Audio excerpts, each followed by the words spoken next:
In this video, going to look at the idea of combining two functions, and there's a variety of ways you can do that. Some of the ways you can combine functions are using a sort of arithmetic of functions or an algebra of functions where you can add two functions, subtract two functions. So if you add a function to a function, you get a function, subtract a function from a function, you get a function. A lot of that has to do more with the symbolism, the notation, than any really deep ideas, and does have important uses, but since, like I said, it's not very deep, we don't need to worry about it too much at the moment. But it is possible to add, subtract, multiply, and divide with functions to get another function. And the main thing you have to be concerned about there is on the question of division, especially that you are not dividing by something that's zero. But addition, subtraction, and multiplication are defined for all real numbers regardless of whether any of them are zero or not, so no issues there.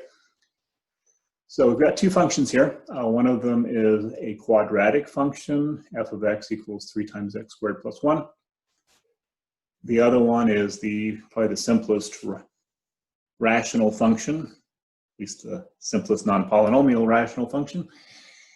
And it's also the reciprocal function, the 1 over x. You could also write it as x to the negative first power if you didn't want to mess with the fraction notation. It means the same thing. To briefly review the domains of these functions, the domain of f is all real numbers, because if for any number you can square it, that will give you a number. If you take that number, that real number, and multiply it by 3, you're still dealing with a real number. And then if you add 1, you're still dealing with a real number. If you wanted to expand this to a complex valued function where complex numbers can go in and complex numbers can come out, there'd be no issues with that either. You could still allow the complex numbers to be all complex numbers. But for the most part, we're just going to deal with real numbers. Now, g of x is one of the simplest functions where we have domain issues. The issue here is that 1 over x, if you think of that as 1 divided by x, well, you cannot divide by 0. Because if 1 divided by 0 were some number, it would follow from that that number times 0 would be 1. And 0 times a number cannot be 1. 0 times a number has to be 0. So that special property of multiplication that says that 0 times anything is 0 means that division by 0 is an impossibility.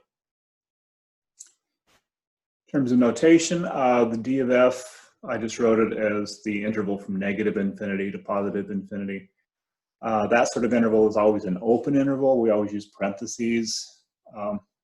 In much higher mathematics, there might be some situation where you can include infinity as a symbol, but even there, I don't think they would most likely be talking about closed intervals. And you could also write this as, let me see if, can't remember if there's a symbol available for this this thing. I'm searching around, and I think there's Z, I don't see R here. Anyway, it doesn't matter particularly. Sometimes this is written as a big sort of R shape.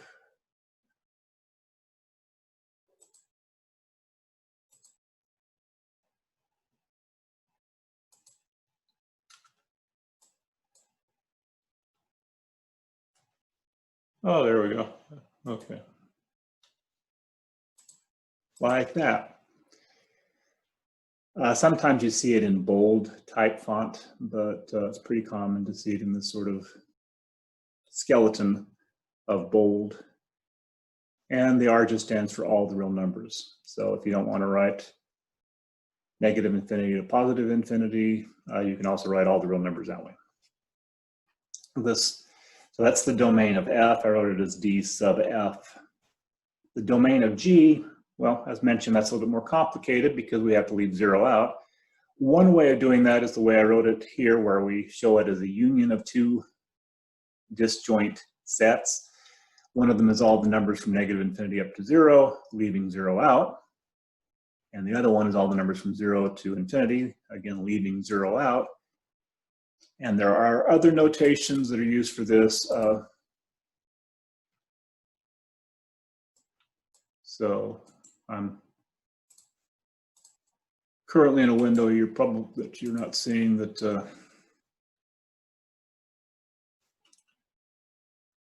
in math type.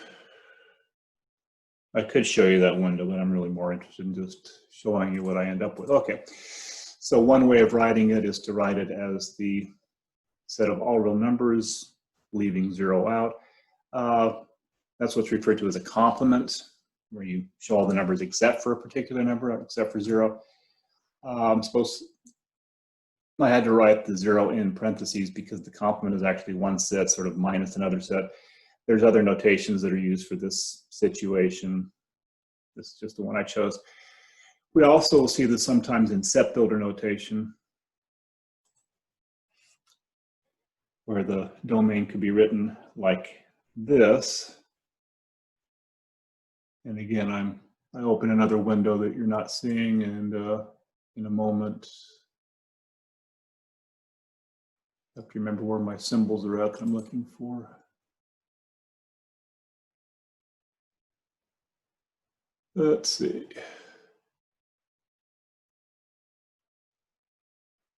Probably in there.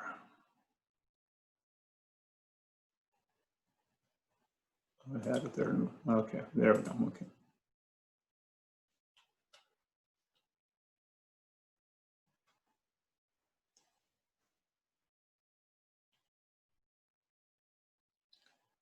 Now let's see, is there a not equal sign here? I think there is.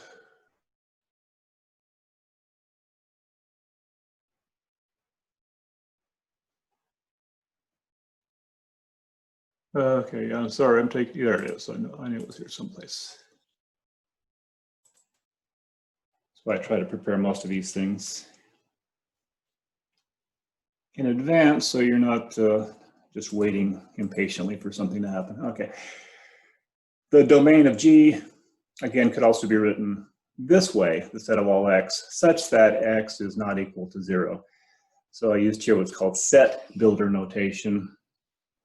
And the idea is the x you see here at the beginning. So most of our sets are in braces, curly brackets.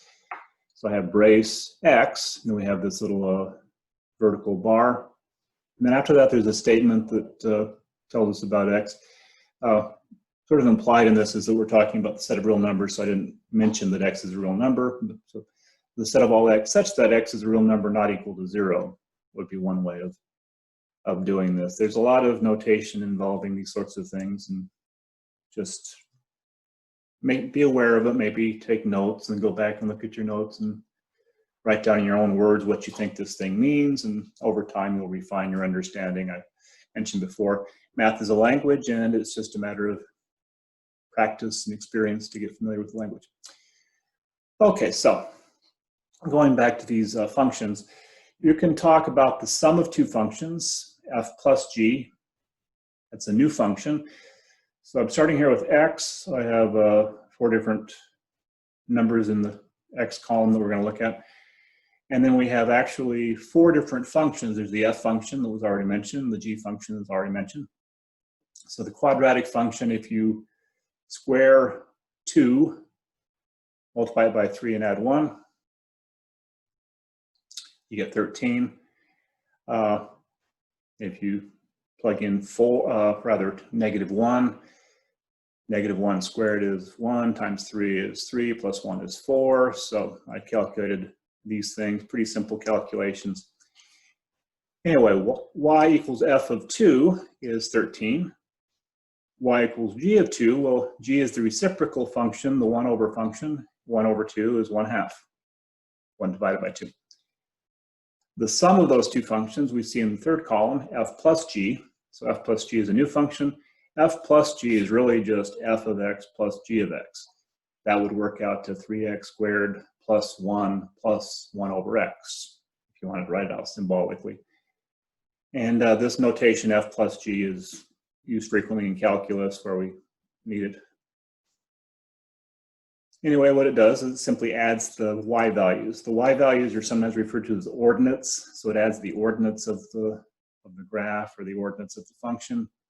I don't have any graphs here, but if you had graphs, you could add the y values on the graph. So 13 plus 1/2, which if I did the calculation right, comes out to be 27/2. I also have another function here, which is the quotient of f and g. The quotient of f and g, the division of the f function by the g function, well, 13 divided by 1/2 is what you get. You take f, which is 13, at 2. So we're calculating here is f of g of 2. Maybe just, yeah, change my mind. I'm not gonna throw it up there in that spot. It's not the right spot for it anyway. So we calculate f of 2, we calculate g of 2, and you divide the one by the other. I was thinking of throwing more symbolism in here, but really you want to get beyond the symbolism and just get to where it's saying something in your head where you're looking at this and it means something to you. So it's 13 divided by 1/2, which is 13 times 2, which is 26. If you work with -1, you should convince yourself that you get the results I have here. I won't go through the details. You should check them. Let me know if there's a problem. 10, f of 10 is square root of 10 or 100 times 3, 300 plus 1, 301. G of 10 is 1/10. If you add those together, of course, you get 301 and 1/10, 301.1. If you do f divided by g, well, f of x, f of 10, in this case, f of 10 is 301. G of 10 is 1/10. So f divided by g will be 301 divided by 1/10. That's when x, again, when x is 10. F of g of 10 is f of 10 divided by g of 10. That's 301 divided by 1/10. Dividing by 1/10 is the same thing as multiplying by 10. And I just realized that my answer there is wrong. Let's see, it should actually be 3010, right?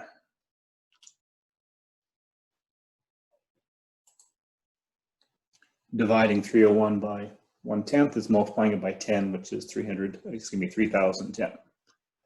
Oh, okay. When we get to 0, if x is 0, that's going to give us a problem because g of x is not defined. That means we can't add the two functions together. We also can't divide f by g because although f is defined in both of these cases, g is not. So what does it mean to add f to something that's not defined? Well, it doesn't mean anything. We have no way we can assign values in any of these three cases. G of x is not defined. Therefore, anything that depends on g of x is not defined. Now, if I had the quotient going the other way where it was g divided by f, well, f of x is never 0, so it turns out you would actually be able to do that in every possible case. Much more I could say about this, but that's enough to sort of get you started, and it's not the most vital concept in college algebra. But you don't want to start familiarizing yourself with some of the notation because the biggest problem people have is sometimes just misinterpreting what the notation is saying. So you want to be careful about any sort of notation you haven't seen before. And for that matter, you sometimes have to be careful about notation where you think you know what it means. The more important topic I want to look at in terms of combining two functions is what's called a composition of two functions. A composition means that you're going to evaluate one function. You plug in an input, out comes an output. You take the output from the first function and then you plug it into the second function. So it's really doing function after function in order. And you can actually do that with an unlimited number of different functions. And sometimes analyzing things that way is a good way of breaking down a more complicated function in terms of its parts.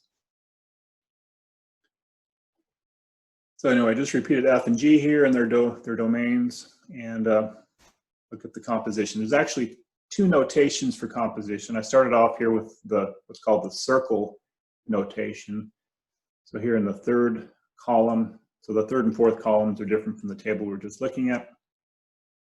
I also removed one of the rows from the previous table.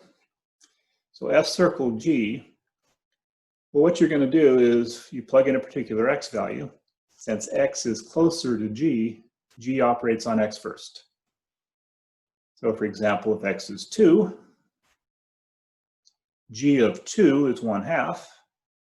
And so f circle g evaluated at 2 will be f of 1/2. And that's 3 times the square of 1/2 plus 1, because that's what the f function does. It squares, multiplies by 3, adds 1. If you do all that, square of 1/2 is 1/4. 3 times that is 3/4. And you would add that to, looks like I made another calculation error here. That should be 7/4. I'm good with math as long as it doesn't involve actual numbers. Okay, so let me double check that. 3/4 plus 4/4 is 7/4. Okay, that's 2 strikes. If I make another mistake, I'm out of the game, looks like. All right, so it turns out with composition, you get a different result generally if you do the composition in a different order. A simple example of a composition of 2 things would be the clothing your feet function. So if you think of the first function, s sub 1 as being the sock function and s sub 2 as being the shoe function, then s sub 2 circle s sub 1 would be put on your socks, then put on your shoes. And then if you turned it around and did s sub 1 circle s sub 2, I'm not sure if I'm remembering what I called my functions. I shouldn't have called them both, you see, sock and shoe. Never mind. Think about it. Finish my discussion in your head and see where I'm going with that. Okay, so g circle f is a different function. So you're looking here at f of 1/2 and g of 13. But remember, we're actually starting off at 2. If you did f to 2, you get 13. And so that's what we're looking at up here at the top, y equals g circle f of 2. I don't remember if I did that down here someplace. No, let's see. Oh yeah, here it is. F circle g of 2.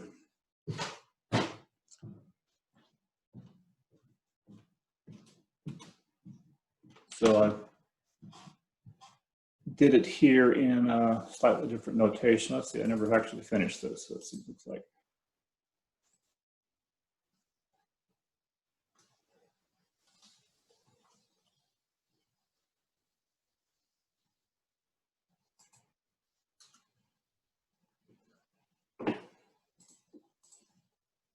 Let me see if I got this right. Okay, f circle g of 2. The other notation is the one that I actually use most of the time. F of g of 2, where the 2's in parentheses, g's operating on that, and then that's in parentheses, and then that's inputted into f, which operates on g of 2. So these 2 notations, the circle notation, f circle g, evaluated at 2, and f of g of 2, both of them are acceptable. They both work. So if we look, so g first operates on 2. G of 2 is, well, g is the reciprocal function. So it takes the reciprocal of 2, which is 1/2. And then we have 3 times the square of 1/2, which is 3/4, add 1. And then again, I have to change my final answer there because I was just copying what I had before. And if you copy off of someone who's wrong, you're going to be wrong also. So you should never copy. So f of g of 2 is 7/4. And here I've got the same notation that I've had for most of the what's above. It's just, typically I won't use the circles except for maybe some special purpose. It amounts to really just having an extra symbol in there. And there are reasons why we sometimes want to use the circle notation. But for the purposes of this course, I don't think they are really necessary. So in college algebra, I usually suppress the circle notation.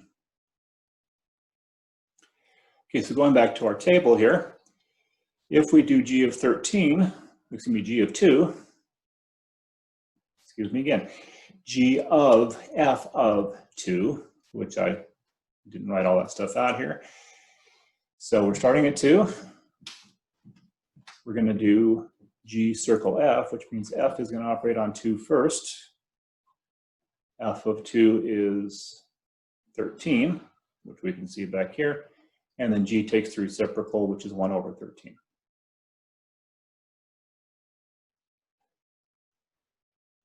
You should work it out with 10 and convince yourself that this is correct, unless I made a mistake again, which is certainly a possibility.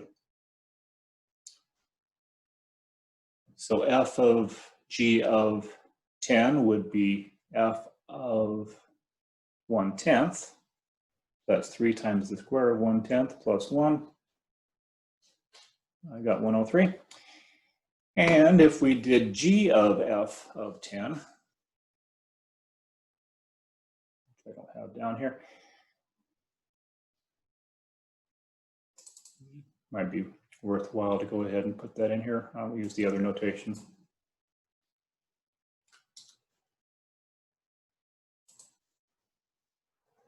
To g of, again, I'm in a window right now that you're not seeing.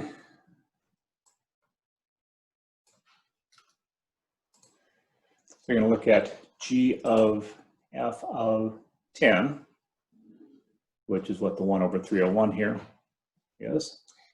But what's f of 10? You go off to the side, calculate that separately. It's the square of 10 multiplied by 3, adding 1, you get 301. So this would be symbolically, after we've done the calculation, g of 301. And g of 301, of course, is equal to 1 over 301. So you should practice with this, try to get to the stage where you can mentally do the calculations and work through the details, and you'll get there. Now, you have to be careful with any sort of domain restrictions when you're doing these sorts of compositions. So in the case of 0 again, g of x is not defined. And so it follows that f of g, let me be more clear about what I just said. G of 0 is not defined. So when x is 0, g of x is not defined, or in other words, g of 0 is not defined. If we look at then y equals f circle g evaluated at 0, well, that's not going to happen because 0 is presented to g first, g of 0 is not defined, and so what's f of not defined? Well, obviously you can't define the output for an input that's undefined. Maybe it's not obvious, but think about it. So it turns out that f circle g of 0 is not defined.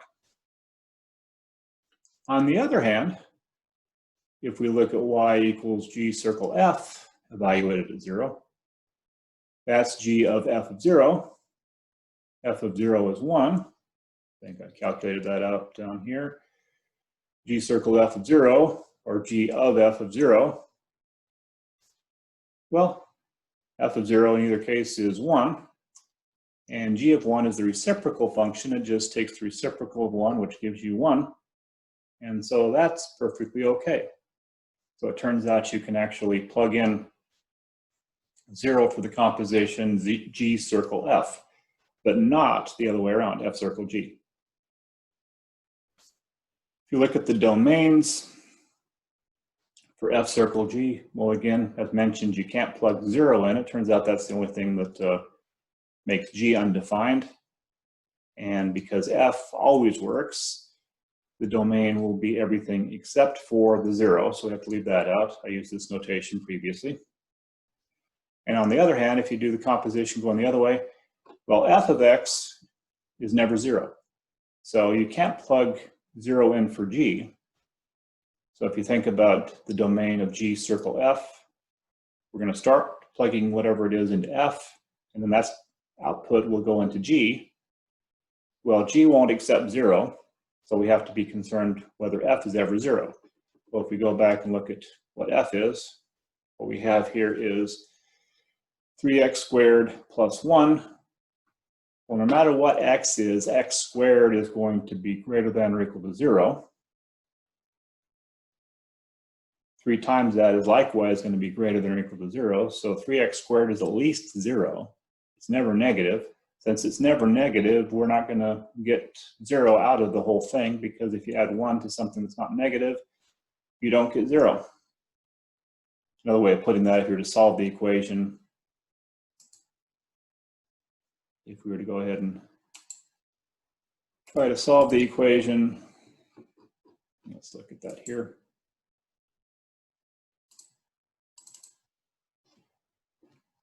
Suppose we were solving the equation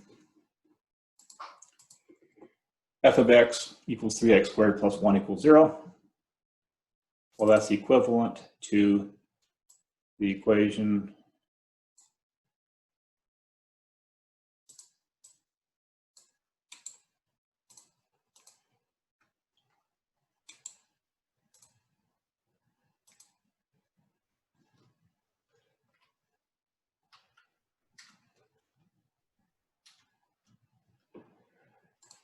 equation 3x squared equals negative 1. Well, the next step for that would be to divide by 3, and so we would be looking at, let's see where.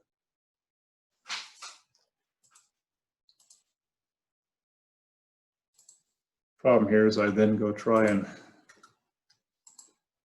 hurry so you guys aren't left waiting impatiently. Okay, x squared equals negative 1/3.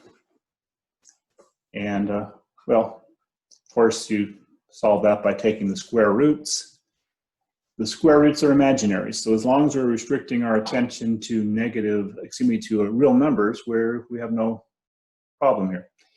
If we're to bring imaginary numbers in, we would have to actually leave 2 numbers out, but for purposes of our college algebra course, our inputs for functions, when we're talking functions, our inputs will not be imaginary numbers, our outputs will not be imaginary numbers, unless specifically stated otherwise. Shortly, we'll be looking at polynomial functions and their zeros. Some of those zeros are complex, and I want to look at those complex or imaginary zeros, but unless stated otherwise, we just assume that we're not going outside of the realm of real numbers, and so in that situation, f is never 0, which means that G circle F is always defined. Okay, I think that's enough for this video. On the next video, I'll take a look at something that comes out of composition.